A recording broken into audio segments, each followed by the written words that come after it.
Welcome to Elite Rugby S&C Podcast, the best podcast talking all things rugby and strength and conditioning. At Elite Rugby S&C, we provide athletes with strength and conditioning programs that provides you with everything you need to become a beast and take your game to the next level. No matter what stage of the year or season, Elite Rugby S&C has a program for you. You can try before you buy, so try our 7-day $7 trial to get a taste of what we offer here at Elite Rugby S&C. So take your game to the next level, become a beast, and join Elite Rugby S&C today. Today on the podcast, professional rugby coach Alana Thomas joins me for a chat. Alana made her debut for the Wallaroos in 2006 against France and went on to play 7 games for Australia and is Wallaroo number 88. Since retiring from rugby as an athlete, Alana is now a professional rugby coach. Currently, Alana works at the Victorian Institute of Sport and works with Rugby Australia as the National Program Manager for Women's Rugby. Prior to her new role at Rugby Australia, Alana was the head coach of the Melbourne Rebels Super W team for 5 years. On this episode, we talk about coaching philosophy, what makes a good coach and what makes a bad coach, how Alana figures out game playing styles and tactics. Alana shares her experience from the recent Women's Rugby World Cup. We talk about the importance of strength and conditioning, and much, much more. This was a fantastic episode, and I just want to thank Alana again for joining me on the podcast.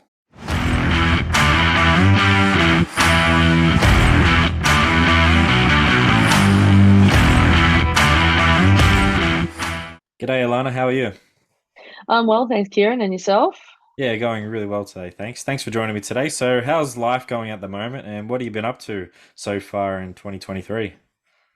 Yeah, life's going pretty good. It's a bit of a different year in 2023. Usually I'd be busy pre-season of Super W, but this year not doing that. So it's been nice to have a bit of a slow start to the year. Had a big year last year with Super W and Wallaroos and was away from home about 15 weeks of the year. So it's been nice to stay put for a little while and yeah, just getting back into my role at the Victorian Institute of Sport and work and yeah, just having a nice cruisy start. So it's been good. That's awesome. I think maybe taking a step back from Super W, you might be able to watch it a bit more as a fan compared to as a coach, and you might see some certain things going on and just maybe to be able to enjoy it a bit more than, coaching with that stressful hat and you got to know everything. Yeah, no, definitely. And I think it's also good and refreshing to be able to sit back and watch and I think this is going to be, as much as I probably originally didn't like the thought of not being involved, it's probably going to be a really good thing for me just to refresh myself physically but mentally as well, just to have a bit of time. And yeah, it's been good going boxing and walking dogs and yeah, just being home a bit more. So it's yeah, I've as much as it's a bit hard to take Mm. to start with, it's actually been quite good. That's awesome. Who do you think's gonna? Is there a few players that come to mind that are gonna have standout seasons this year in the Super W? So I'm really keen to see Maya Stewart back for the Waratahs. She came away with the World Cup, but hadn't had any rugby under her belt for 12 months, or 10 months. So it's going to be good to see her coming back and having a pretty good pre-season and have a hit out. Really keen to see Bezzy Palu from the Brumbies. Didn't get much game time in the World Cup, but just watching her growth and development from May last year through to the World Cup and just seeing that growth in her, I think she's going to have a really good year with the Brums.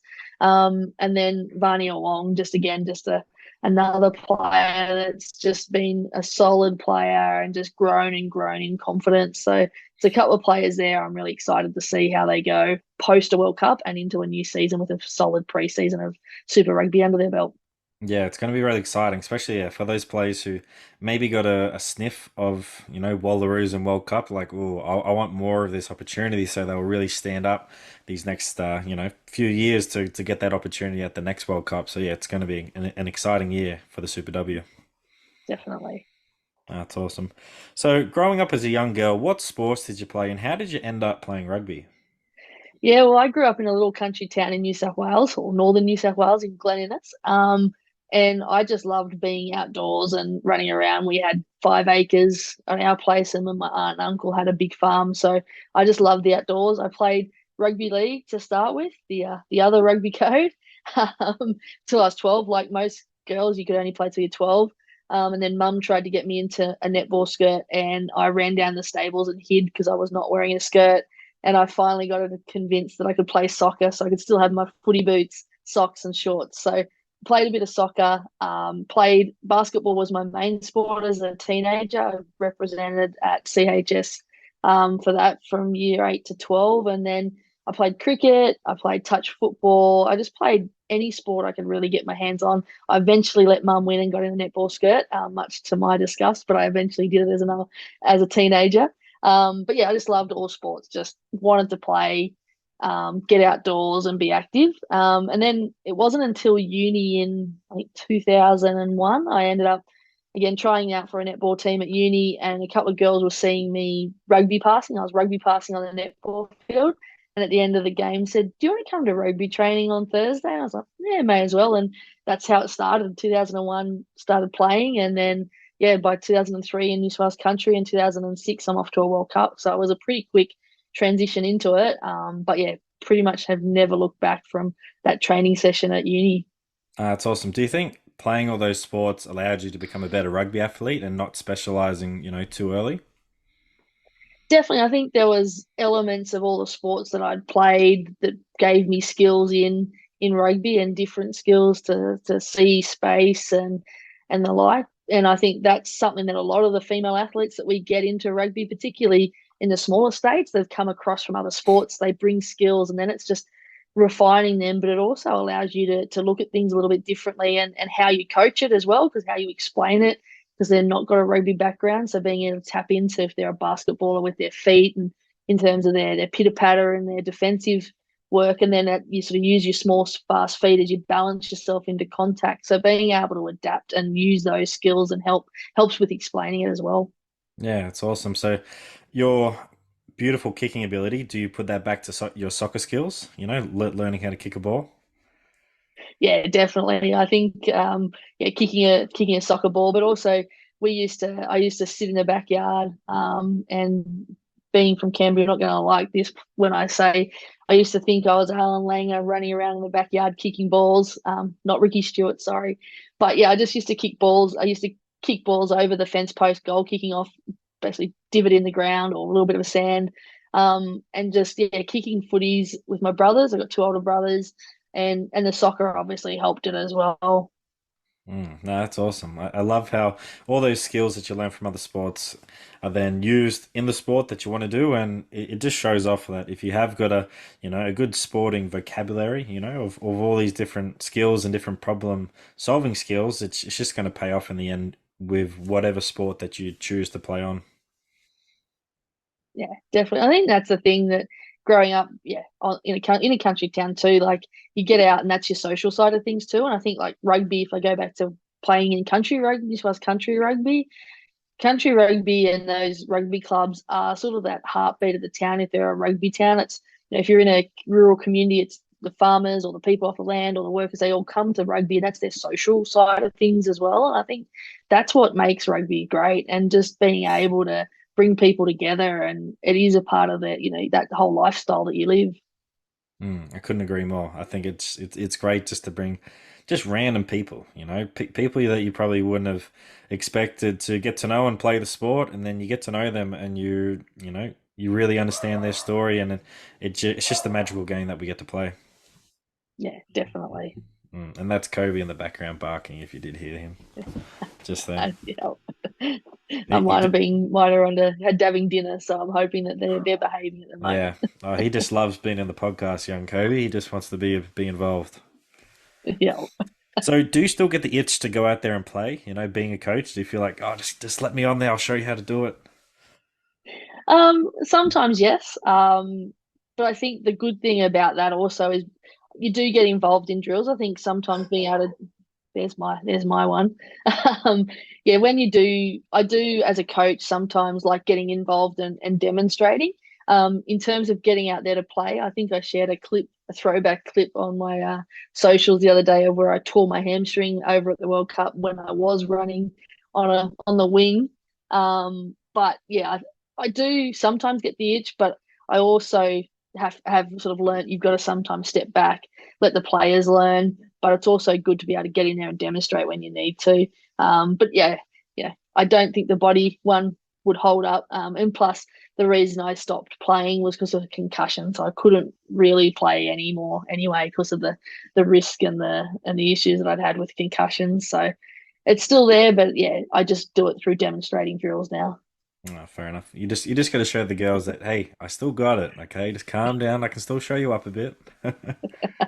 I do that with goal kicking. I don't mind having a goal kicking challenge or a kicking challenge where I can still sort of compete with them, but they're definitely getting a lot better than what I am now. So it's which is good to see as well. Yeah, yeah, no, that's cool. So, when did you decide you wanted to become a rugby coach? It was pretty much I obviously, as mentioned before, had a pretty bad concussion towards the back end of my career, and I've had a fair few of them. And I wanted to stay involved because rugby gave me some of the best memories, like representing your country, traveling overseas, meeting all sorts of different people from around the world.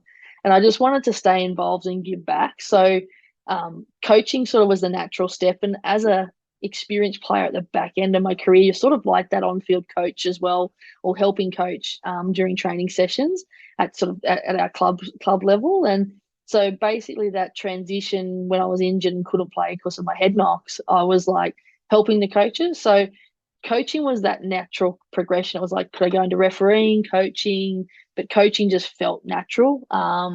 So I went into that, and I was just really fortunate at the time down here in Melbourne. We had a really good coach education manager in Nick Henderson, a former player. And he was so supportive and just so giving of his time and open to giving me an opportunity to go and do some coaching courses.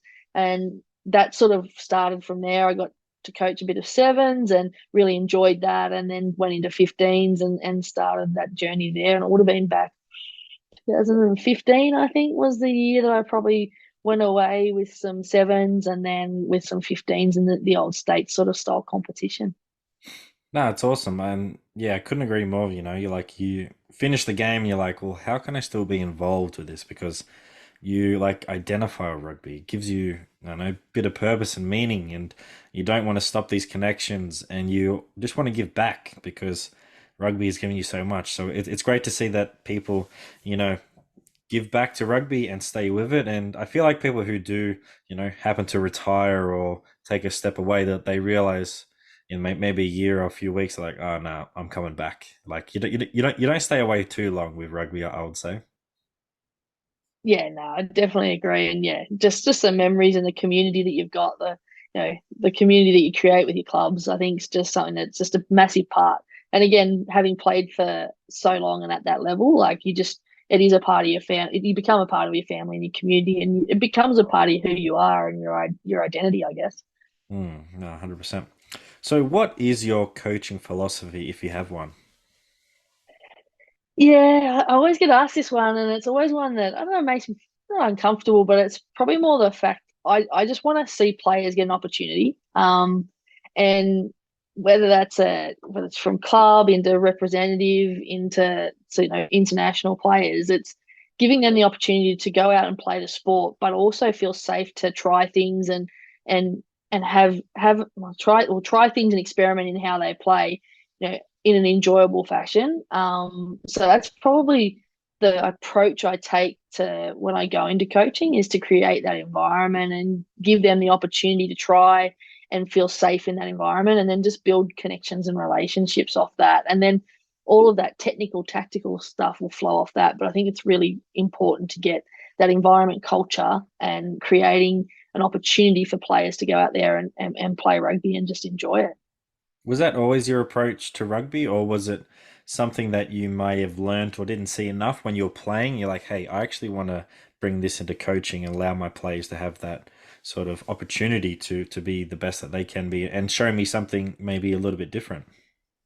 Yeah, I think it's probably evolved, and I think it's generational. I think when I played, I enjoyed it to start with. I obviously when I played, and then as you go up through and you get into that international space, it was really business, and it probably wasn't as not as much fun in that connection. But I think definitely over the last probably few years, particularly as the women's sport's grown, I think that a lot of players really have to feel they're connected and they belong before they can perform. Whereas I think previously you had to perform to feel like you belong. And it was something I know Wayne Smith sort of said it and it got a lot of traction. It's something I've been saying for the last 5 years here. If we create an environment where players feel they belong, they'll perform. Because that's sort of that connection, and that's a generational thing at the moment with the generations coming through of athletes and people in general. I think they have to feel connected and contributing to something, and have genuine connection. And I think that's something that's coming through in a lot of sport now. You're hearing a lot about the connection and a lot about that sense of belonging and the culture, and then the performances flowing off that. I think it's a massive part of sport, but in general, probably business as well. Mm. No, I really, really like that. Like, it just brings sort of a few examples into my head of your philosophy. It's like you want to bring everyone that you can and recruit them to the club with all their strengths, and then sort of figure out, okay, what's going to be our game style. You as the coach might have an understanding of the way that you want to play, but it's also understanding your playing group, because you don't want to play a certain way when they're actually better at playing this way.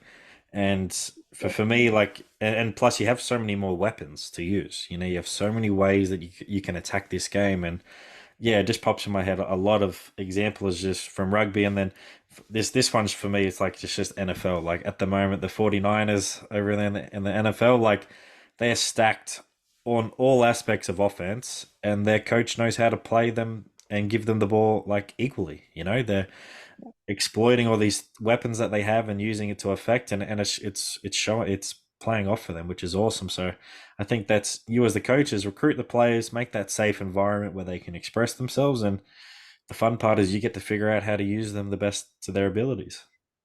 Yeah, definitely. And I think players enjoy that too, where they have fun and enjoyment. We see it probably a little bit more in the women's space. And if you look at the Aussie Sevens girls and how they prepare and warm up in the change room, singing and dancing, I still laugh when I see Shani Williams doing that, going, "Whoa, man, you've changed." But yeah, like you see how they go about that and how fun that is for them, and how they then can still go out and perform. And I think probably back when I first started playing sport, if people laughing and having fun in the change room before you're about to go out and play an international game would have been frowned upon. But that works for them. And I think that's really important as a coach, is how you tap into that and understand that.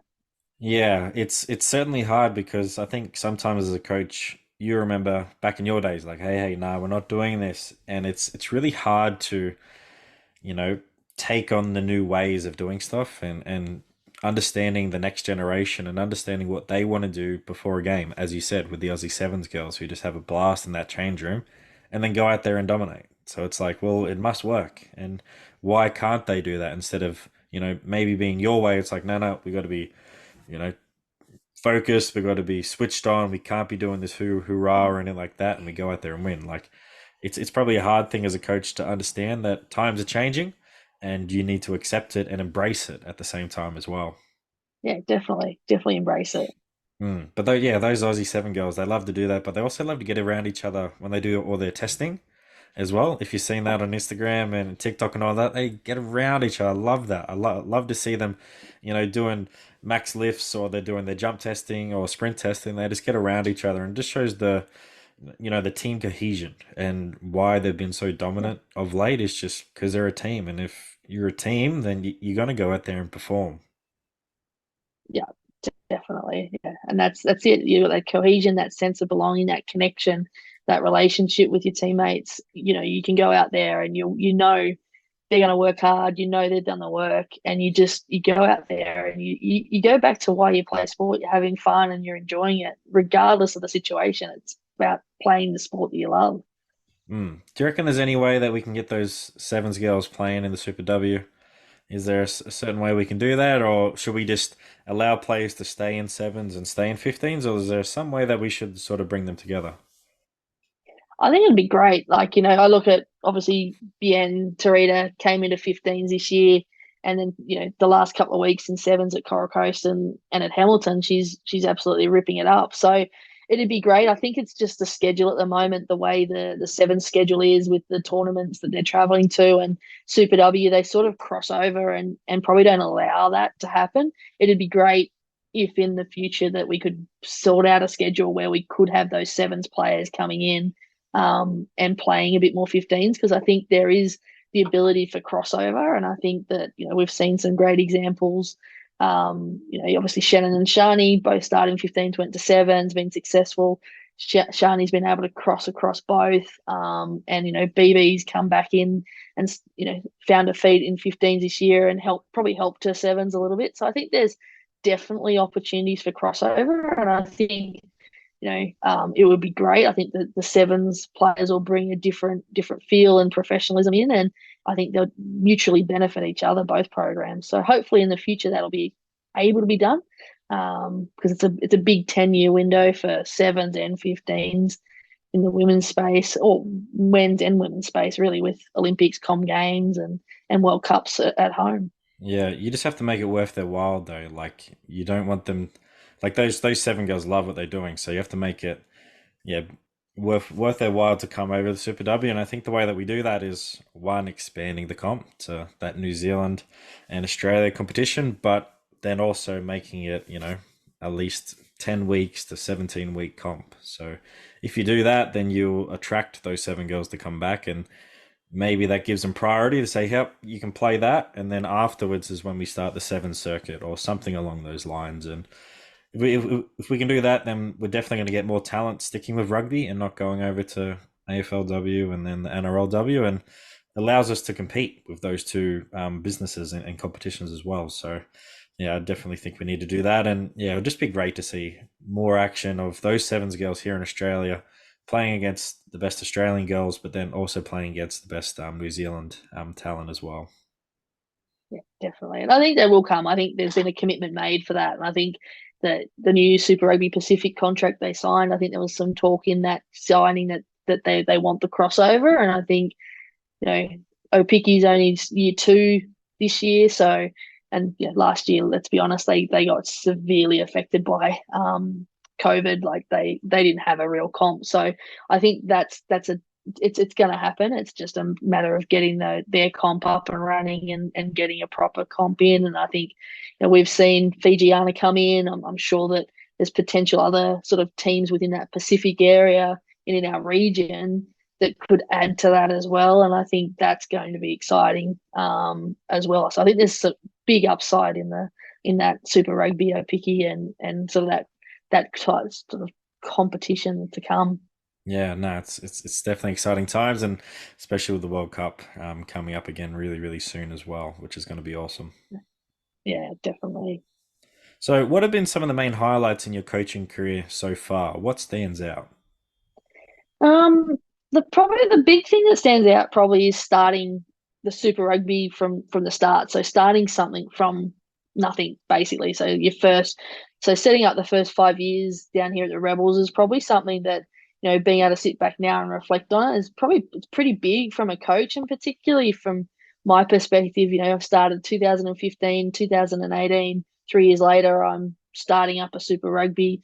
What does this look like? So that's probably a highlight, and I probably didn't realize how important that was until I sort of stepped back from it and reflected on it. And to go from having no Wallaroos in the pony to having six players, sorry, in the pony squad in the last year, and seeing the development and growth of our players and our team across that 5 years, I think it's been really exciting, to the point where they did get financially remunerated for each game that they played. So I think that was something massive. And then obviously the highlight going to the World Cup last year, being involved in the Wallaroos, to go to a World Cup as a player was fantastic. But then be there on the other side as a part of staff was pretty special as well. And to see the players on their journey, and to see the players first World Cup, second World Cup, players that have sort of worked really hard to get there, and just to then watch that progression of them in the future years. I think that's going to be something I will reflect on, but definitely going there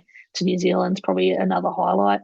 Not many coaches get the opportunity to, curate the foundation of a team, and an organization with the Rebels there.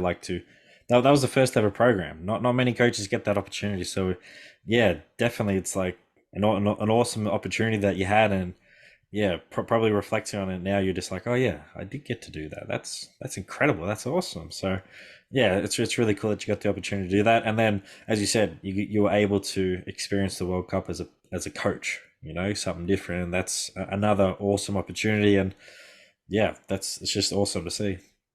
Yeah, no, definitely. And just little things at the Rebel, like buying, like getting the girls' caps. Like we in rugby, you get your cap with your number on it. Like starting that up from scratch. Like the first couple of years we didn't do it, and then I sort of sat down with my partner and said, rugby's such a big thing about caps, and we actually went and bought them ourselves. Went and bought the caps, and we've got now, I think we're up to 89 players across the 5 years. We've got all the history. I've got that. And that's something that the new coach I've spoken to him about is making sure that we continue that, because I think that's so important that here's the history of all the players that have come before you.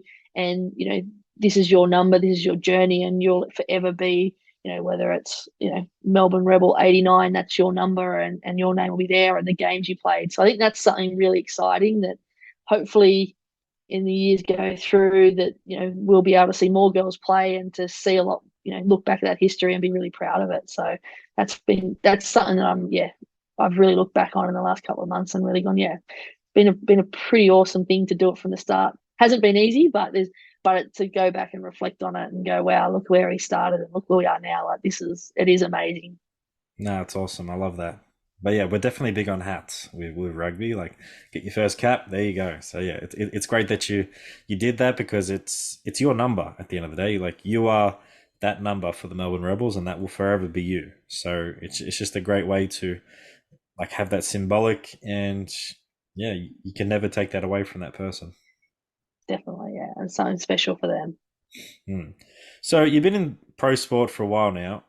You've seen many good coaches and many bad coaches as well, probably. In your opinion, what does someone like? How does someone become a successful coach? I think being a successful coach goes back to what we are probably talking about a little bit before about creating that culture and that environment. I think that coaches that are able to come into a team or select a team and be able to adapt based on your player's ability, I think that is where you'll get that's a successful coach that can be adapt and change how they do things to meet the needs of the players. And I think that is the key. Is the players are the ones that go out on the field. They're the ones that are out there. You've got to be able to tap in and help them to develop and grow as players and to play the game plan that they can that you want to play, but that is going to maximize their success and their skills. So I think that's something that's really important. And there's a lot of news last week about Eddie Jones coming back, but look at him across a 20-year period. Like, and the success across generations, because it is across generations from 2003 to 2023. Generations have changed, and how we do things in society's changed, but he's been able to adapt and evolve and be successful across that period and multiple generations. So I think that's a big one, is being able to adapt to your playing group and maximize the skills and tap into that. So that's probably where I see six coaches that have been successful. I've sort of I've had experience where we've done that well, and then I've had experiences where I haven't tapped into it as a coach, and that's when I think you get stuck, particularly when you want to play a style of play that doesn't match up with your players, and the players know that, oh look, that's not maximizing our skills, our strengths, so they'll know it as well, and they probably won't feel as comfortable. So I think that's probably where you see coaches that aren't as successful, where they haven't been able to tap into the playing group, or they've said, this is a style of play and you've got to fit to that. I think that's where you see some coaches come unstuck. Mm. How do you allow your players to provide you feedback on, if the playing style isn't suiting them? How do you, as the coach, and create the environment that allows them to give you feedback and start to ask the questions? Yeah, how do you do that? I think it's creating the relationships, and particularly with your key players and senior players. If I use, like, Mel Kawa was our captain at Super W, being able to just have conversations with her, and it's really the conversations when you're walking to and from training, creating that environment, just asking them questions. How's training been going? How do you feel we're going? And being able to listen to them and implement that, or go, actually, I hadn't thought of that, or I didn't realize that, and actually being vulnerable yourself and going, as a coach, you don't have to know all the answers. So it's okay to go, actually, I hadn't thought of that. That's a great idea. So I think that's the key one, is creating that relationship with your key players, and particularly your senior players, or if you have a leadership group, being able to create that environment where you can have those conversations and having them regularly and often with them and creating that environment, and even something as simple as going and having a coffee or walking the dogs or going for a kick with them or doing some seal work with them and just having a conversation. Doesn't have to be a formal one. I think that's where you will get them opening up when they actually see that genuine interest and connection and you actually listening to them. So I think that they're probably the things that I've sort of noticed and Yeah, tried to do. no, it's awesome. Like just communicating with your players and just asking for feedback, and if you are really genuine and open of around your coaching style, and like you said, created that environment, they're going to tell you. Like, and if you haven't created that environment, they're not going to tell you. They're really not. And they're probably going to talk behind your back and question everything that you do. But yeah, I couldn't agree more with everything you said, and it's probably something you don't figure out straight away is being vulnerable. Like Yeah, actually show some emotion and be vulnerable with your playing group, and they'll understand that you're there to help them be better and to help them winning. So why wouldn't you want to receive feedback and change stuff and just implement new things as well? So yeah, I couldn't agree more with what you said. that's it. And it's a key one. And I use the rule in my head of listen to everything that your players say, and there might be things that come up and you go, yeah, really like that. I'm going to implement all of it, or it's like, I like it, but we can't implement all of it. We implement a bit of it. But actually giving them that feedback as to why you've used it or why you haven't, so that they understand that decision making process. And again, that all comes back to one, communication, but also the relationship that you have with them. 100%. So speaking of Eddie Jones, how do you think he's going to go in these next 5 years, in your opinion? Yeah, it's 5 years. It'll be interesting. But I think in this interim period in the lead up to the World Cup, I think it'll be good. I think it'll be a change. It'll be short, sharp, and direct, and probably sharpen the guys up. And then it's about, I suppose, how then he comes in to the Australian environment and how he works with the Super Rugby, because I think we are a unique environment in Australia where we have all of our franchises who are businesses and are having to perform to stay afloat. So I think it's definitely different in the Australian environment to other environments. But I think he'll go well. Again, he's adapted and evolved over time, and I've had some academy stuff through World Rugby where we've had Eddie come in and talk to us, and he's one of the most giving guys of his time.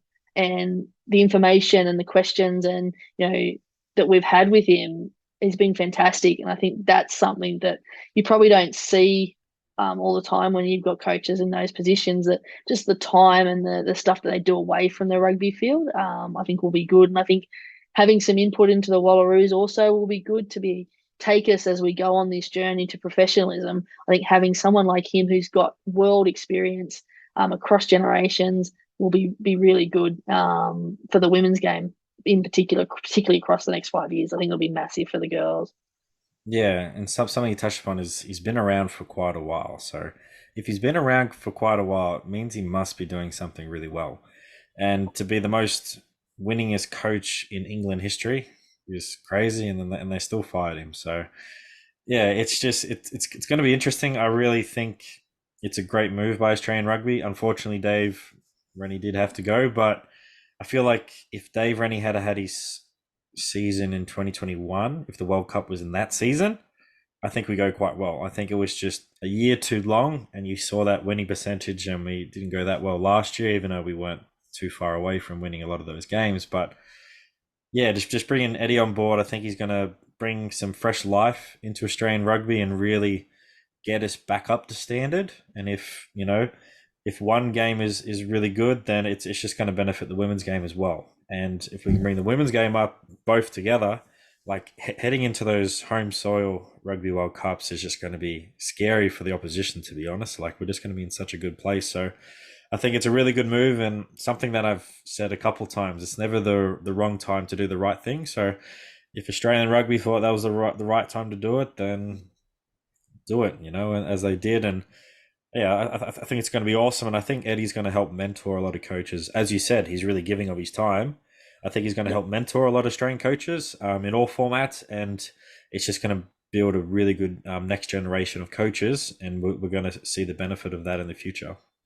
Yeah, definitely. And I think, Dave was really giving him his time. Shouldn't forget that. Like, Dave was really giving him his time as well. I just think, yeah, unfortunately, and this is the thing I've sort of learned recently too, about that, the professionalism of the game. And it is cutthroat, unfortunately. And whilst it wasn't probably pleasant the way it was done, but I think Dave, first time as an international coach, he's got some great things, like talking about culture, and what he was doing within that Wallaby space was massive, because it definitely was tapping into the generation of players that are there. So I think, disappointing to see Dave go on the way it all happened. But yeah, Dave was definitely giving of his time. We've had time with him face to face and through different webinars and Zooms, just asking questions, talking about his philosophies, and he was always open and willing with that. So yeah, disappointing to see him go, and hopefully, he'll find his way back in that space soon, because I think he's definitely a quality international coach.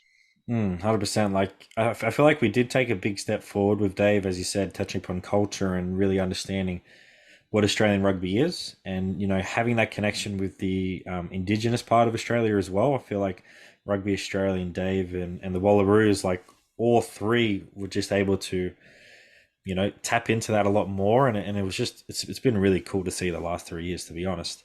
And yeah, I feel, but as you said, it's a cutthroat industry, and having a winning percentage of 38% isn't going to fly. And yeah, it's just sucks, but we do wish Dave all the best for the future. But it's really exciting times now, I think, with Eddie Jones. Yeah, I'm just keen to see how it all unfolds, even if it all goes to shit. Oh well, at least we gave it a go, you know. Yeah. We're not going to die. You're not going to die wondering, pretty much, with Eddie. And I think that's where we are in Australia. Where we are in Australia, I think he's a straight shooter. Like, he'll tell it as it is, and he'll be very clear on what he wants. I think that's something that's probably a good thing at the moment as we move forward. Yeah, I did see a funny TikTok the other day. It was an English guy, and he's like, "Okay, we fired Eddie Jones. Sweet, cool. Yeah, let's move on. Hold up, he's signed with the Wallabies. Whoa, are we potentially going to play him in the quarterfinals? Oh shit! Did we just fire the most winningest coach in England? Yeah. Oh shit! Let's try and get him back."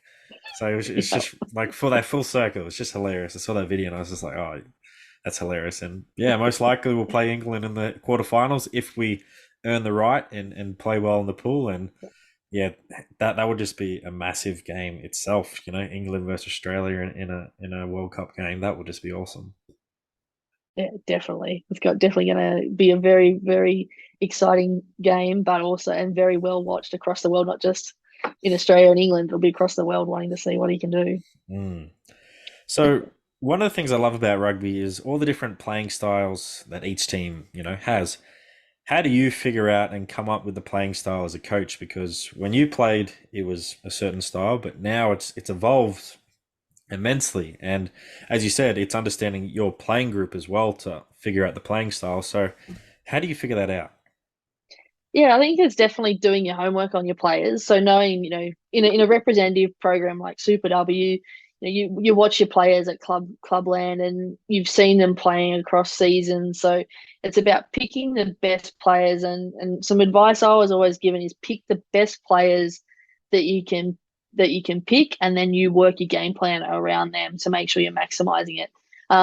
And so that's probably the big thing, is making sure you know your playing group, or the pool of players you're selecting, and do your homework. Go and watch games. I think most weekends or most Saturdays I was at a women's rugby game with my camera, filming the games, watching them over, being able to put them up on huddle to go back, and for the coaches to watch as well, so that we could see the players that were in the local comps, to help us make sure we're picking the best players and the like. And I think then it's about, once you've picked your playing group, is then understanding the competition that you're in. So once you understand your players and what their skills and strengths and weaknesses are, then it's about going, "Well, this is how we want to play the game based on the competition we're going to be playing in." Now, Super W is like 5 games long, so it's not a massive tournament, but who you're playing. You probably have a good idea of the styles of rugby they play, their strengths and weaknesses. So it's then being able to go back and saying, "This is how we want to play as our, I suppose, our our scaffold of our game plan. And then when we play this team, this is how we want to go. So we're going to play a little bit more direct and go through the middle. Are we, going to be playing a team where we want to go to set piece? I think most teams towards the end of last year, like with Fijiana, the draw was like, let's go to lineouts, let's go to scrum, let's slow the game down, let's go back to set piece and try and take the unstructured play away from them. So it's about developing and understanding the competition you're playing in as well, and the opposition you'll be playing, so that you can maximize your team's strengths and then find areas that you can expose in your opposition. So they're probably the two key things that I'm looking at when I'm picking a team. What are their skills? What are their strengths? Get the best players on the field and then build the game plan around it. I think I really find that really enjoyable in the women's space because of all the players coming from different sports. They bring different skills as well that can add to your team. That, we've got AFL girls down here that, are jumping up and being able to get restarts. So instead of everyone kicking long into the 22, now you're starting to go, hey, let's start kicking short. Let's start putting this person up, getting tap backs, getting ball back, just like in sevens. But in 15s, we don't do it very much. I don't know why, because we're scared of the stats of turnover ball. They're in the transition zone, they're into our half really quickly, but it's like risk versus reward. Like, I've got a girl that plays AFL that can jump. I've got a netballer or a basketballer that's used to jumping and catching balls above a head. Let's maximize that skill. So I think that's something that I love about the women's game, is you can be a little bit different in how you do, how you go about your game plan. No, I love that, and you're seeing it now in rugby league as well with the short restarts and trying to tap it back as well. So, like you said, it's that risk versus reward. Why not change the game and put the pressure onto the opposition, because they still have to catch the ball, So why not? And worst thing comes to worst, well, at least we're still, maybe 25, 27 meters out from our try line anyway. So let's back our defense to see if we can get that ball back and get a clearing kick. So why not? Hi, everyone. We just want to take a quick break from this episode. We hope you're enjoying this episode so far and all the content we have produced. We appreciate all the support from our listeners and followers so far. If you haven't already, sign up to Elite Rugby S&C blog today. We provide free exclusive content every single week to our subscribers. You'll find our website link in our bio below. Remember to like, subscribe, and share Elite Rugby S&C on all social media platforms to all your family and friends. Thanks again for all your support, and now back to the episode. Yeah, I think that's just, again, understanding your players. Like, we didn't probably have the best kicking game in Super W, and it was like, again, creating that environment. Like, I'm sitting there going, well, once we were in that transition zone, you got two players back, you've got space on the edges, and you probably got maybe even getting three people back. Like, why aren't we looking to run and get to an edge and exploit and get down an edge, and be a little bit more expansive? Have our players got that skill set to do it, and then working through that and going, yeah, they can catch pass well enough. Well, let's look at that. I think sometimes we get, I suppose, a bit blinkered in the women. I'm talking in the women's space probably more. We get a bit blinkered and influenced by the men's space a little bit as well. So being able to play a little bit differently, and again, playing back to your players' strengths, and again, thinking about it differently because of your players' skills. 100%. I like that. How, like, as a coach, how do you, figure out how much time you want to give the opposition? Like, in terms of during the week, you're preparing to say you're to play the Waratahs. How much time do you spend on focusing on their game rather than your game? Because at the end of the day, it's like you need to perfect everything that the style that you're playing, but you also need to pay attention to what they're doing as well. How do you find that balance as a coach to focus on one or the other? Yeah, I think it's really important to know what your team is about and how you want to play the game. And then, like, traditionally it'll be literally Monday night, review, preview them. And then everything we do for the rest of the week is talking about our game. But as coaches, we know we're talking about our game in a way that's going to exploit the opposition.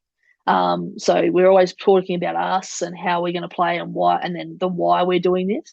But I think it's the focusing on your game as a playing group and as a team is really important, because I think sometimes you can get too focused on the opposition and you forget about what you're doing, and then the players start thinking, oh, they're going to do this, and then all of a sudden their decision making gets changed because, oh, but we've been talking about they might do it this way. Oh, they didn't do it that way. Well, the next time something goes to a set piece, well, are they going to run this line?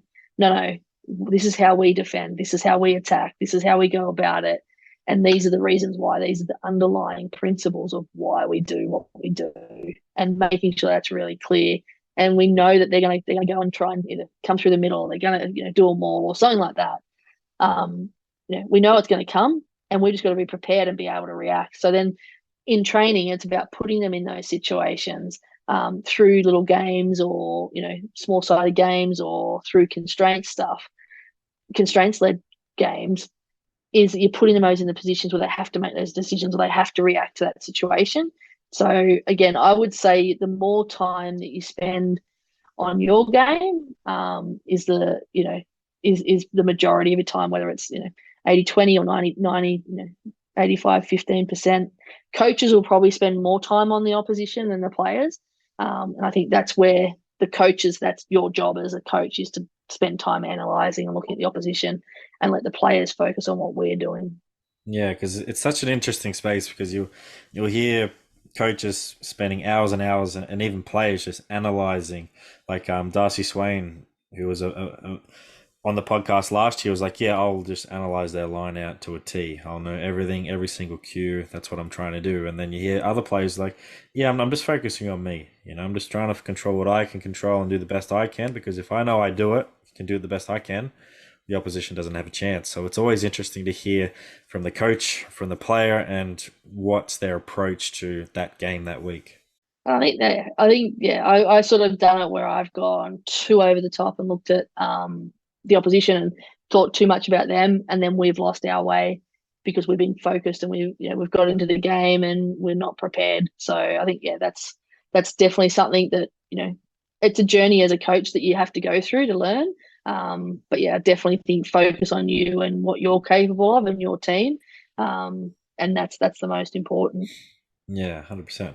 So when do you know it's time to make changes to your playing style and when not to? If it's going really well, do you evolve on it, or do you keep it the same? And vice versa, if things are going pretty bad in, say, in Super W, where you only got 5 opportunities to play games, Yeah. like how quickly are you going to change the playing style? Yeah, it's definitely difficult in Super W because it is such a small competition. So the opportunity to change, you probably don't have as much time across the competition. You have to make those decisions. But I think, um, from my point of view, in a longer season, it's about understanding, again, going back to your competition, going back to what you're playing in, and understanding that. But yeah, so in terms of changing the game plan, I think it's, again, understanding the competition you're in and how you want to phase, like whereabouts in the season, because I think when you're in a longer competition, you've got probably more opportunity to do that. So again, in terms of so if I look at backline and attack, so I look at backline starters, you're gonna have a playbook, right? But what you're probably wanting to do is you're not gonna, you might have half a dozen to a dozen strike plays that you want to start off. You're probably not going to use all of them. You're probably going to target, the first 3 weeks. These are the teams we're playing. These are the ones we think we're going to be able to use to exploit, a weakness in their defensive line or from their set piece. So we're going to use these, and then it's about then going, okay, that's been going really well. Probably time to change, because the way it is now in rugby, and with the amount of analytics, the amount of people that can get your game footage and review and analyze it, you want to make sure that you've got something up your sleeve. So being able to adapt that and go, okay, we've used those 3 now, we might add in a new move this week, or we might actually, these are the next 2 we're going. So you're probably looking at your opposition, your competition. Have you used them and have they been successful? Yes. Do we change it? I'd say still keep them in, but we'd add something new, add one new play in to actually change the picture, or seems like the same picture, but your option you're taking is different, and or you use the thing, it's a pass or it's a kick pass or it's a kick in behind, something different, that the picture looks the same, but the outcome that we get is different. So I think that's probably in longer tournaments, like a Super Rugby tournament, you probably 15 rounds. You probably have a game play, a playbook, and this is where we're going to play, and these are the teams we're going to target with these. I think that's probably the way to look at it. Definitely in Super W, it's looking at our plays and having a suite of them, but also just having different options that we're going to run or play off them. So the pitch is always the same, the move's the same, the running line's the same. It's the players then hitting the different options, going through the front door, going out the back door, doing a cut pass, just to create a bit of different deception that they may not be expecting that pass because they haven't seen it before. I think that's the thing I like about rugby so much is the tactical and just the style of play. So like it's a forever changing, but you could have this style of play, but you just change up one pass and it changes everything, and Yeah, you get that player through the break. And I don't think people understand that who haven't been involved with rugby understand how tactical it is and how this change and that change equals this. And when it's perfected, it's a work of art, to be honest. And yeah, it's just the main reason I love rugby so much, to be honest, is just how tactical it is, and then how easily you can just change some things and it just works wonders. yeah. And that's the good thing about it, because there is, the game evolves and changes, so much, but there's always, moves that were always back in the day were really good moves are coming back into fashion now because defenses are the rush defense. So we're looking to do, play a little bit differently. And we go through trends and cycles. So you're sort of always having to be looking at what's coming. Yeah, so that's exciting. And yeah, in the women's space, it's even more exciting because it's sort of so new and raw. And the skills that are coming through the different players, it's exciting because you can be a little bit creative as well. 100%. So, looking to the future, the Wallaroos, in my eyes, took a massive step at the World Cup. They showed they can compete against the world's best and go deep into the World Cup as well. How do the Wallaroos take that next step to becoming a better and more competitive team for the future? Yeah, I think, looking at the context of last year, coaches came in, got their first hands on with their squad in May, and then so we had 5-6 months leading in, and seeing where we started against Fiji and Japan to where we got to in the World Cup was massive, massive contrast from the start to the end. So I think, again, I think Super W is a key component of that. Hopefully, getting, starting to get moved towards that professionalism when we start to see players contracted so they can start to invest time away from training. Because I think, you go to training 3 or 4 times a week, but it's the work that you do outside of that. And if you've got the time and the capacity to do that, because it is a part of I suppose you've got the funding there behind you to do it, you can get better, you can accelerate that. I think more tests. So obviously we've got the World WXV, the new World 15 competition that World Rugby's put in place to give nations more games, more test match rugby. Because the more we play at that level, the better all teams across the world will get. You look at England's a classic example, and although they didn't win the World Cup, but you look at what they've done since last World Cup, they've gone professional. Their Prem 15s comps, the premier competition in the world. They're playing high quality rugby week in, week out. They're playing massive amounts of test matches with their Six Nations plus touring teams going over there. It's sort of, that's the melting pot of everything going right, and look at what you can produce. A team that can win 20 odd games or 19 odd games in a row across multiple years, across multiple competitions. It sort of just shows you, it gives you a great template. So Wallaroos getting more test matches, Super W getting more resources, hopefully more funding to create that. And then the next layer in is that, the Super W under 18s comp, they had a sort of pilot with ACT, Waratahs and Reds last year, getting those players coming through the pathway, opportunity and exposure to 15s, and hopefully, then getting our academies, our female academies across the states where you've got 15 sevens, girls, schoolgirls that are able to train in a elite high performance environment on a regular basis throughout the year, not just in the windows of Super W or under 18s or sevens windows. So I think that's probably where I see it going, and I think there is a real commitment to do that and take it forward. And I think the Eddie Jones step of him overseeing that program is a really good indicator that it's definitely going in the right direction, because Eddie Jones isn't going to I wouldn't think he'd put his name to something if he wasn't. He doesn't put his name to things and go half-hearted at it. So I think that's another indicator that this is all coming, and it's going to be a fantastic opportunity for the women's space. Yeah, I think more test matches is needed, and I don't mind having the double headers. Have the guys play first, the girls play first, just until we get that momentum with more crowds and better funding and all that, and then eventually just have the women's on a standalone game, as well. Because you don't want them always to be together. You want them to have a standalone game, and especially if we can have rugby on a Saturday and then a Sunday, that's a bang. That's a double header. That's more viewership for rugby. So yeah, couldn't agree more. With more test matches, more opportunities to perform at the top level. And if we do that more often, then once the World Cup comes around, we're going to be in a really good position.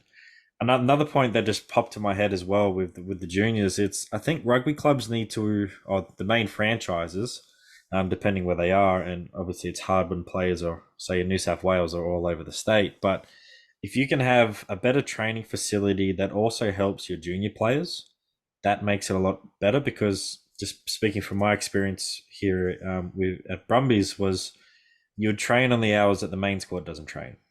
Okay, so it's early in the morning or late at night. So if you had your own training facility separate for these junior academies, then you could train in a better time of day. That means the players don't have to be sleep deprived when they come in, and lift weights, or they don't have to stay too far back after, finishing at like 7, 8 o'clock at night. So I think if rugby clubs can invest in their training facilities, so they have, the training facilities for the top squads, for the men's and women's, but also have a training facility separate for the juniors and the up and coming, so that they can train at a better time, I think would be a massive benefit for everyone. Yeah, definitely. And I think that's definitely something that, going forward will be big in that pathway and that academy space as we go forward to making sure we've got that next generation of players, and making sure that they've got the opportunities to tap into those facilities, and but also the facilities and the coaches, the strength and conditioning, nutrition, like all of your support staff is, that, like, a lot of people just focus on the rugby and the coach, but it's a massive team, and it's something that, from my experience, that's my dog going in. From my experience, where I work at the Victorian Institute of Sport, is that support network, and the team behind the team is just as important as the team, because they all contribute to the outcome and the success of the athletes. Yeah, 100%. Couldn't agree more. So if you could only give, 1 to 2 points of advice for rugby athletes out there, or even just coaches out there in rugby, what would you say? From a rugby athlete point of view, I'd probably say, doing doing the detail and the work on your game when you're not at training. So most club teams, 2 nights or 3 training nights. It's doing the work outside of those times as well on your game, whether it's, as a kicker, I was kicking every day, not just when I had club training or when I had, rep training. It was always working on your game all the time, and making sure that you are putting in the work in the detail, in the little areas that make big differences. And that's not just the skills, but it's your nutrition, it's your sleep, it's your mental side of the game in terms of your mental skills, preparing yourself, massages, physio, S&C, all of that. You need to be working on that to be the best that you want to be, and to make it to that top high performance level. That's why you see those players that make it. That's because they've done all that work, not when they were at training in front of the coaching staff and the team. It was when they were away from it. So I think that's something that's massively important from an athlete's point of view. From a coaching point of view, I'd probably say, and it was something that I really struggle with, is asking for help. So asking coaches, and the worst case scenario is they say no. And in 9 times out of 10, they'll probably say yes, and they'll try and find time to catch up with you. So asking for help, and understanding that you're not going to know everything yourself. Like, not everyone is perfect. Not everyone knows how to do things, or not everyone's the best at everything across rugby. So being able to tap into people, ask for questions, ask for help, and also don't be afraid to not steal ideas, copy ideas, because as I said, the old is becoming new again. So being able to copy that and understanding how you implement it in your team, that's probably the key one for coaches. Is just because the Wallaroos or the All Blacks or the Brumbies or the Rebels are doing this, is it going to work for your team? And can you implement it? Don't just take it because it looks good. Being able to go, I really like that. How could that work in my team? I can't do all of that drill or that play, but I can see benefit in my team because I know we've got the skills to do this portion of it, or I'm going to adapt what I saw there to maximize my training in this area of the game. So I think that's probably the big thing for coaches is look at what other people are doing, adapt it to your playing group, and making sure you understand how it works for them, not just copy and paste. Yeah, because you still have to be able to coach it. You can't just copy and paste it. If that could happen, then we'd have thousands more coaches out there. So you still have to be able to coach it, and like you said, adapt it to the playing squad that you are coaching. And so something I want to touch upon what you said was, doing the work outside of those training hours and working on the skills of your craft, by yourself as well. Like I really hate it when people say or commentators say, "Oh, they're an overnight success." They're not. They've been working on this craft for so long. The best players in their sports have been working on it for so long.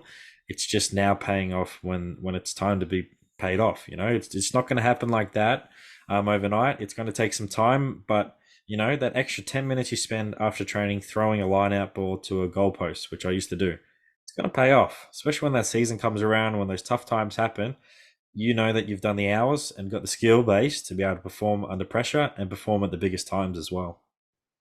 Yeah, no, definitely. And like I use it, and like when I talk to goal kickers about kicking, like I remember I got to a point with my goal kicking, I'd kick the ball and turn and run. I didn't even look where it went because I knew it was going over just purely from the time I'd spent, the feel of the kick, and knowing that, yep, that felt good. I trust my process. It's gone. I know it's gone over. I'm back at halfway before it's even gone over because I just know that. I said that was when I knew that I'd really mastered my craft.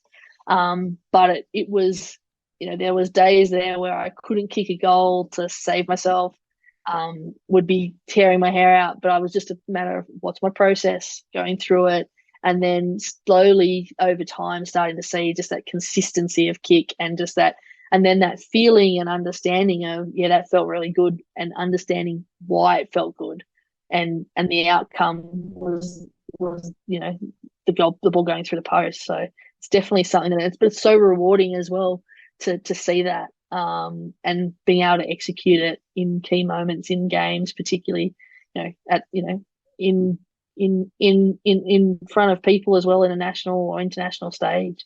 I don't think I'd ever be that confident to kick the ball and turn around and just go off and expect it to go over. I don't think I'd be that confident. It took a while, but yeah, a lot of people, a couple of my teammates said, we know when you've kicked it because you just turn and run. Like we just look at you now and go, she's running, yep, she's kicked it. We don't even have to look at the post because we've figured out that when you kick it and you know it's going, you just turn and run. If you stay there and look, then we get nervous. We don't even need the touch judges under the post, it seems like. You're just like, yep, it went in, or no, it didn't. Yeah, exactly. That's what we should have done that more often. Yeah, that's awesome. All righty, so let's get into the last part. So the Triple H hardship. Can you think of a hardship in your coaching career that stands out, and how did you get through this hardship, and what did you learn along the way? It was pretty. I was thinking about this one when you sent it through, and for me, it's probably now is probably the hardest one because it's the first time I've not been coaching for a while, and again, not getting a coaching role again for Super W. So that's probably been the hardest one, and it's probably been a really good journey as well through it. Like you go through that grief. I just finished the World Cup. We just got knocked out in the quarterfinal, and then the next day I find out I'm not going to be coaching the Rebels. So it was pretty hard to take. It was sort of a double whammy, and it sort of really stung, because it was like, okay, this elite high level sport now. Like this is how it all works. So that was probably hard, but what I've learned through it is you've got to go through those emotions. You've got to be able to deal with that and understand and, be cranky, be upset, but then go back and reflect on it. And, talking about one of my highlights is being able to go back and look at that and go, wow, I've started this from nothing. Like, no one had a template for this. It was just, let's see how it goes and let's try and work in and how can we get the best out of it. Seeing the 89 players go through the tournament, seeing some of these girls at 16, 17, 18-year-olds coming through and playing, seeing players go on and make their test debut, watching them, a girl that you've worked with when she was 17 still playing, and she's come through and she's now, playing for Australia, working on a craft, doing all this. And it's moments like that. I think being able to reflect on that during those hard times and actually taking and saying, actually, whilst it hurts and it's something that you feel like you've lost it, just go back and look at all the positive things that have happened. This is just one moment in time and one job, but look at the impact you've had across multiple people, across not just players, staff, the bigger picture of it. So that's probably been what I've had to do over the last couple of months, and probably coming a little bit more at ease with it. But yeah, I was, I can tell you now, like I was in the middle of Auckland when I got the phone call at lunch with play people, and I was a mess. But it was because it meant so much, because I'm so passionate about it, and I'm so passionate and care and love my players, not my players, the players. It was just, yeah, it hurt, and it was like something being taken away. But to be able to reflect and look back on it now, it's like, yep, this is going to hold me in a really good stead moving forward as I progress through my career. I think you'll be fine. I think you're gonna really enjoy this short period. I'm saying short period of just being able to sit back and reflect and really come up and sort of understand yourself a bit more and what you want to do as a coach and what you want to achieve. And that next coaching opportunity is definitely going to come up very, very soon. And I think you're going to hit the ground running with it. Like you see it all the time in the NFL. Like, again, I keep referring back to the NFL, but it's such a cutthroat over there. And there's a coach this year, Doug Peterson. He got fired after winning the Super Bowl a couple of seasons at the Phillies, and now he's back with a team that had finished dead last, the last 2 years prior, and he got them back to the playoffs. So it's like, I think you're in a similar boat as well as like, well, yep, you got let go from a team that you love and you're so passionate about, but I think you're going to get a new opportunity really, really soon, and you're going to shine. So I'm really excited to see what the future holds for you. It's going to be good. So, hero, who is your hero, and why is this person your hero? Or if you have multiple heroes. Yeah, well, it's probably two. So as an athlete, my hero was Liz Ellis. She was just like Aussie netball captain. Played through that amateur era, but just hard nosed, worked hard. Fought, scrapped. I remember watching her playing Irene Van Dyke, who was so much taller than her, but she was just the way she went about her craft and just that attitude of never give up. So I really loved her. And then as she transitioned out into retirement, the game went professional. So she sort of missed all that, that reward of all this hard work, and just a great person. Like my sister met her once, and just hearing her and seeing what she's done, she's just a good human being. So she was who I looked up to as an athlete. And then as a coach, I sort of really fortunate. I've said it a couple of times, I work at the Victorian Institute of Sport, and I've got Simone McInnes, another netball coach, but who's someone that I can pick up the phone, send a message to, catch up in the hallway and just talk coaching. And she was really, really good for me when I started coaching Super W. And I was like talking to her about like, this is what I want to do and this is how I'm doing it. And she's like, man, Alana, you're more organized than me. Like my session plans are on a piece of paper, handwritten. But she was just so good in terms of talking and having conversations about coaching, like not technical, tactical, just about how to be a coach, how you go around those relationships and, managing a staff. And she was fantastic. And, to this day, I still text her and catch up with her or try and go and watch her sessions because she's just so open and giving and willing. And, she's again been a player into coach, had success, had tough times, but she's had longevity in that space. And then Lisa Alexander was also another netball coach, but she was the one that said, go and do PD in other sports, go and see other coaches in other sports, talk to them. It's not about the technical, tactical these days. It's about your program management. What are you doing to get that edge, that innovation? So as much as I hated putting on a skirt as a kid, netball's probably been a sport where I've probably got a lot of heroes and people that I go look up to and can tap into to help me as a coach. Yeah, that's awesome. Do you think you could do like an old Ted Lasso and just go to a completely different sport and excel in that sport? Netball could be your next call, and who knows? I don't know. I'd probably tell them to drop the shoulders too Yeah. much. Although Simone might like that. She doesn't mind a bit of physical Yeah. stuff. Like tackle, come on, tackle, hit him. Oh shit, sorry, wrong sport. Yep. Oh, that's awesome. So you've probably already touched upon the highlights, but what is a highlight that stands out in your coaching career so far that you've enjoyed the most? Obviously, going to the World Cup is an obvious one, but the 2009, no, 2020, the win we had in Perth, our first ever win with Super W, was probably a highlight just because it was the culmination of a lot of the stuff we've talked about getting the environment right, getting the sense of belonging and the culture within our group right, being able to maximize the players' skills to fit our game plan. And seeing that, we lost by 3 points, I think it was, to the Brumbies about 2 weeks before that. And I think that was a moment where the first time the players have seen they could win, and then being able to then take that into that Perth game where we were able to win that game. So that was probably a massive highlight for me. But it was also a highlight because I'd taken and had more confidence in myself. So an example of, you know, putting the best players in the right positions, like we play a 1-3-3-1 and everyone goes, well, who's on your edges? Oh, you're 7 and you're 8, or you're 7 and you're 6, because it's easier, that's what we do. And I said, well, why? Our 7's probably our best, highest work rate player in the field. She can pass, why are we putting her out there and we're turning ball over in the middle? Why can't we put this lock that's, plays a lot of fullback in club rugby, but she's great in scrums and great in lineouts? Why can't we put her on an edge? And, what's the rule that says it has to be 7, 8, 6, or 2? Like, where's that rule? Like, is it a rule? No, well, she's got the skills to do it. These players that we want to put in the middle, that's where we want to win ball. We want to get quick ball. We want to have work rate. And this player out here can ball play. She can catch, she can pass, she can run lines. Like, just because the number on her back says she's a lock doesn't mean she can't play there. So that was something that probably was a highlight where I was like, just back yourself. I know my players. I know what we want to do. Don't have to play it by this is what everyone else does. Like, what's the best for us? So that was a highlight.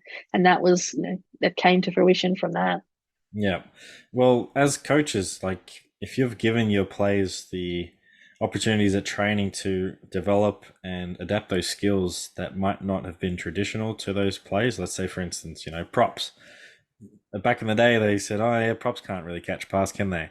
And nowadays, you see them doing that outball to the fly half. So why not from like change up where they are in terms of positionally? But if they have the skill base to it, doesn't matter. Like you've just created more threats out there with more opportunities to be able to expand your gameplay and play a different style. So yeah, why not? Yep, definitely. It's awesome. So, who should be my next guest on the podcast? Is there any names that come to mind that you think should jump on for a chat? Well, a couple do. So obviously Mel Carr was a big personality. She's someone that's very bubbly and got great experience. I reckon she'd be someone that'd be great. A couple of coaches that I've sort of worked with, Moana Virtue, she's off the coaching radar recently, but had such success, 15 sevens across up in Queensland. She's definitely someone that's, again, a different perspective. And then I'm just trying to think of another player. Another player, sort of, yeah, trying to find a young player that's sort of coming through. I don't even really know the young players down here in Victoria. Well, Georgia Cornick's another one. She's obviously gone over to Opiki at the moment, and joined Matatu from Melbourne again. Just someone that works really hard on a game. So they're probably 3 people that sort of come to mind. Alrighty, I'll try and get them on the podcast. And for everyone, when I do ask this question, I do reach out to these people, and So it just takes a bit of time to get back to me, and if I already got guests lined up and stuff, it just takes a bit of time. But my goal is to try and get all these people that guests do recommend is to try and get them on here. It just takes a bit of time, so just cool your jets, everyone. Yeah. So where can listeners find you on social media if they do want to reach out? Well, I'm on Instagram and Twitter. I'm on TikTok, but I haven't engaged in that. It's a bit too young for me. But yeah, I'm on Instagram and Twitter. Alana Thomas 07, I think is my handle for both of those. And obviously LinkedIn as well. Got a couple of YouTube videos from COVID that I put up, but yeah, Instagram and Twitter are probably the two main ones that I get on and use. Awesome. So I'll make sure I have the links in the show notes. But thanks for joining me today. It's been awesome to get to know you better as a coach and also as a person. I think the future's bright for you, Alana. Like you're definitely going to get back out there in the coaching, and I'm really excited just for women's rugby in general because every year the product's getting better, and to get that taste at the World Cup, like we're there. We can definitely develop this game more, and it's going to be really exciting these next few years. And when we do get the World Cup on home soil, it's going to be awesome. But thanks again for joining me. I've been gotten so many, little snippets and takeaway points that I'm definitely going to use, and I know everyone else will use as well. So thank you very much for joining me today. No worries. Thanks, Kieran. Really appreciate the chat. And next time we'll have to chat about S&C and support staff because I think that's an area that's, we always get we forget about sometimes in the coach and player sort of space. I think what you guys do in that S&C space massively can have massive impact in us. So, but thanks for getting me on. It's privileged to come on and chat with you and get to know you as well. Thanks for tuning into another episode of Elite Rugby S&C podcast. Remember to like, subscribe, and rate Elite Rugby S&C on Spotify and YouTube, and make sure you follow us on Instagram.